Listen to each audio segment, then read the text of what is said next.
आज आदित्यच्या बॉसच्या घरी पार्टी होती. निशा पार्टीसाठी छान तयार झाली होती. मागच्याच महिन्यात घेतलेली महागडी साडी नेसून निशा खुलून दिसत होती. तिच्या गोऱ्यापान अंगावर गुलाबी रंगाची साडी तिला शोभून दिसत होती. गळ्यात तिने महागडा हार घातला होता. हातात मॅचिंग ब्रासलेट आणखीनच शोभा वाढवत होते. बऱ्याच वेळापासून ती स्वतःलाच आरशात निहाळत होती आणि तिने मनातल्या मनातच तिच्या सौंदर्याला पैकीच्या पैकी मार्क सुद्धा देऊन टाकले होते. इतक्यात आदित्य तिथे आला आणि निशाला पाहून म्हणाला, "किती सुंदर दिसते आहेस. असे वाटते नुसते तुला पाहतच राहावे." "पाहायला काही हरकत नाही, पण पार्टीमध्ये लेट व्हायला नको म्हणून सांगते. चल लवकर," निशा म्हणाली आणि दोघेही पार्टीला निघाले. निघताना त्यांची कामवाली बाई संध्याकाळच्या पोळ्या करण्यासाठी घरी आली होती. तिला पाहून निशा म्हणाली, "कावेरीबाई, जाताना सगळं नीट आवरून ठेवा, नाहीतर मी नाही म्हटल्यावर स्वतःच्या मर्जीने काहीही कराल आणि सासूबाईंना नीट वाढूनही द्या." कावेरीबाई नुसत्या मानेने हो म्हणाल्या, पण निशाचे बोलणे ऐकून त्यांचा चेहरा मात्र उतरला. घरातून बाहेर पडल्यावर आदित्य तिला म्हणाला, "अगं, कावेरी काकू खूप वर्षापासून आपल्या घरी कामाला येतात. आजवर कामात कुठलीही चूक केली नाही त्यांनी. त्यांना इतक्या कठोर शब्दात बोलणे बरे नाही वाटत. निदान त्यांच्याशी तरी बोलताना त्यांना काकू म्हणत जा." "अहो, या नोकर माणसांना काही वाटत नाही आपण काहीही बोललो तरीही. आणि काकू म्हटल्याने काय ते विनापगार काम करणार आहेत का आपल्याकडे?" निशा बेफिकिरीने म्हणाली, "अगं पण चला आता, नाहीतर उशीर होईल आपल्याला," निशा म्हणाली आणि आदित्य गप्प बसला. दोघेही पार्टीच्या ठिकाणी पोहोचले. तिथे पोहोचताच तिथली सजावट पाहून निशा म्हणाली, "अरे वा, पार्टीची तयारी तर खूपच चांगली केलेली आहे. तुझा नवीन बॉस तर एकदम क्लासी वाटतोय." "आहेतच त्या कमाल. एवढ्या लहान वयात त्यांनी इतकी प्रगती केली ना की आम्हा पुरुषांना सुद्धा लाजवेल असे त्यांचे कर्तृत्व आहे," आदित्य म्हणाला. "पुरुषांनाही लाजवेल म्हणजे? तुझी बॉस महिला आहे?" निशाने प्रश्नार्थक नजरेने विचारले. "हो, आता बघशीलच तू त्यांना," आदित्य म्हणाला. तिच्याबद्दलची स्तुती ऐकून निशाला आता आदित्यच्या बॉसला पाहायची उत्सुकता वाढली होती. ती आत गेली. आदित्य त्याच्या काही मित्रांशी बोलायला निघून गेला आणि निशा तिच्या काही ओळखीच्या मैत्रिणींना भेटायला निघून गेली. आदित्यच्या ऑफिसमधील सहकाऱ्यांच्या बायका एव्हाना निशाच्या चांगल्याच ओळखीच्या झाल्या होत्या. त्या सगळ्याजणी एकमेकींच्या कपड्यांच्या आणि दागिन्यांच्या चर्चांमध्ये गुंतल्या होत्या. गप्पांना अगदी उधाण आले होते. इतक्यात निशाची नजर एका स्त्रीवर पडली. एक साधी पण महागातली साडी घालून ती एका बाईशी बोलत होती. तिला कुठेतरी पाहिल्याचे निशाला आठवत होते. इतक्यात तिच्या लक्षात आले, ही तर कल्पना. दोघीही एकाच शाळेत शिकायच्या 12वी पर्यंत. कल्पना त्यांच्या घरी कामाला येणाऱ्या मोलकरणीची मुलगी होती. म्हणून एकाच शाळेत आणि एकाच वर्गात असली तरीही निशा नेहमी तिच्याशी एक अंतर ठेवूनच वागली होती. किंबहुना कल्पनाला ती सतत तिची पायरी दाखवायला कधीच चुकली नाही. कल्पना अभ्यासात खूप हुशार होती आणि निशा जेमतेम. कल्पना बरेचदा तिच्या आईसोबत निशाच्या घरी कामाला यायची. निशा मात्र तिच्याशी कधी एका शब्दानेही बोलत नसे. शाळेतही सगळ्या मैत्रिणींना ही आमच्या घरी कामाला येते असे सांगून सारखे हिणवायची. ती समोर आली तरी निशा नाक मुरडून निघून जायची. कधी कल्पनाच्या उसवलेल्या ड्रेसला मारलेला रफू पाहून मैत्रिणींसोबत फिदी हसायची तर कधी तिच्या सावळ्या रंगाकडे पाहून दुरूनच "ए काळी" अशी हाक मारून तिची टर उडवायची. कल्पना मोलकर्णीची मुलगी असूनही आपल्यासोबत एकाच शाळेत शिकते हे निशाला अजिबात आवडत नसे.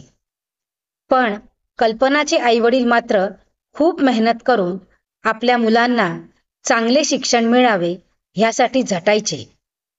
कल्पना सुद्धा आपल्या आईवडिलांचे कष्ट आठवून मन लावून अभ्यास करायची. शाळेतील मुलींच्या चिडवण्याला कधीच तिने महत्त्व दिले नव्हते. आपण बरं नि आपला अभ्यास बरा हेच तत्व तिने अंगीकारले होते. कल्पना आणि निशाची एक कॉमन फ्रेंड होती, सुनीता. एकदा तिच्या वाढदिवसानिमित्त ती संध्याकाळी सगळ्या मैत्रिणींना पार्टी देणार होती. तिने आधी निशाला निमंत्रण दिले आणि तिच्याच समोर कल्पनाला निमंत्रण दिले. तिने कल्पनाला सुद्धा पार्टीला बोलावलंय हे ऐकून निशा जरा मोठ्यानेच सुनीताला म्हणाली होती, "आपल्यासोबत हिला कशाला बोलावतेस तू? हिचा क्लास काय आणि आपला क्लास काय? हिच्याकडे कपडे तरी असतील का पार्टीसाठी? तुला जर हिला सोबत घ्यायचं असेल तर मी नाही येणार.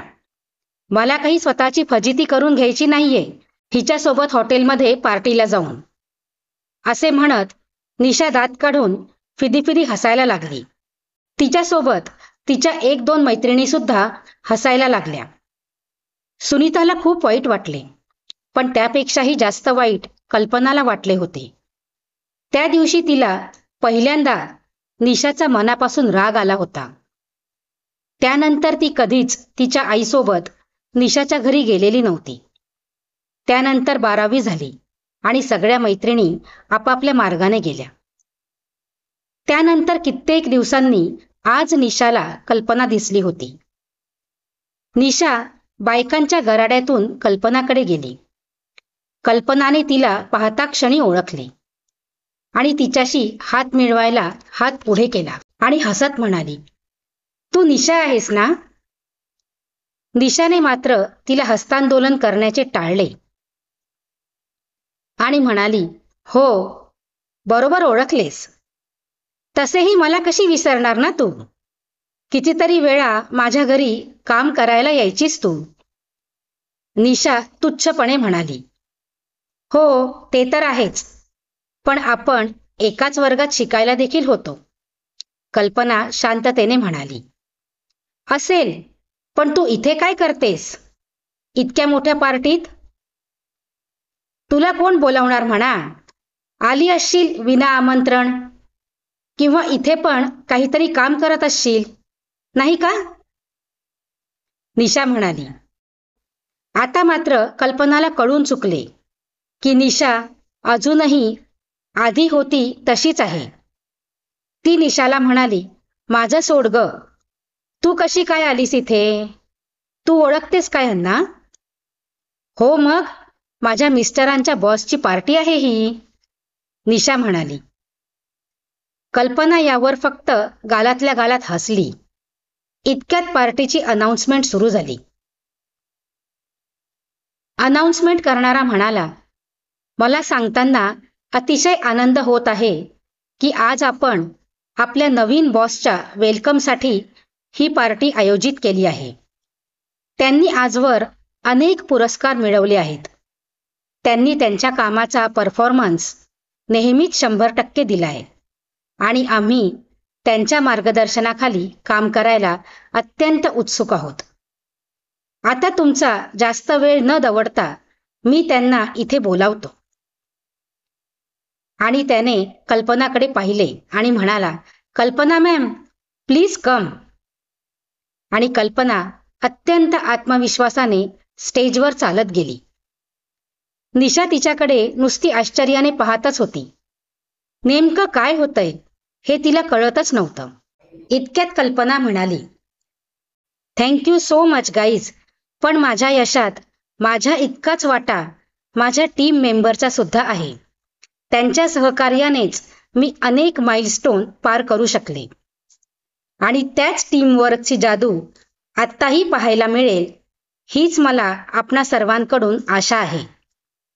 आणि तुमच्या इतकीच मी देखील तुम्हा सर्वांसोबत काम करायला उत्सुक आहे, कल्पना म्हणाली आणि टाळ्यांचा कडकडाट झाला. कल्पना आदित्यची नवी बॉस आहे हे कळताच निशाचे तोंडच उतरले. ती कल्पनाला नको ते बोलून बसली होती. कल्पनाने तर आधीच्या सगळ्या गोष्टी विसरून नव्याने तिच्यापुढे मैत्रीचा हात पुढे केला होता. पण निशाने मात्र तिच्या गर्विष्ठ स्वभावामुळे एका चांगल्या मैत्रिणीला गमावले होते. इतक्यात आदित्य तिच्याजवळ आला आणि म्हणाला, निशा, तुला आमच्या बॉसला भेटायचं आहे ना? चल. आणि निशाने काही बोलायच्या आत तिला तो कल्पनाकडे घेऊन गेला आणि कल्पनाला म्हणाला, हॅलो मॅम, मी आदित्य बेडेकर आणि ही माझी मिसेस निशा बेडेकर.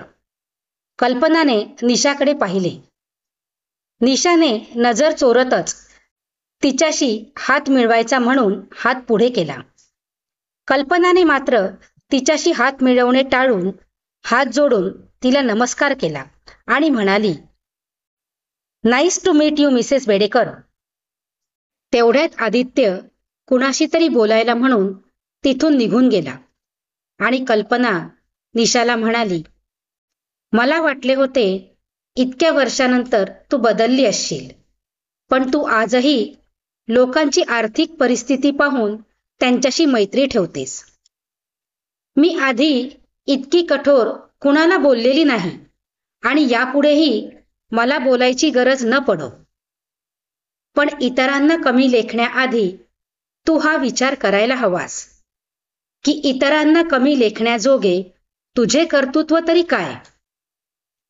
तू फक्त एका श्रीमंत वडिलांची मुलगी आणि श्रीमंत नवऱ्याची बायको आहेस, एवढंच. मला वाटतं तू माणसाला माणूस म्हणून वागवलंस तर ते तुझ्यासाठीच चांगले असेल, कल्पना म्हणाली आणि तिथून निघून गेली.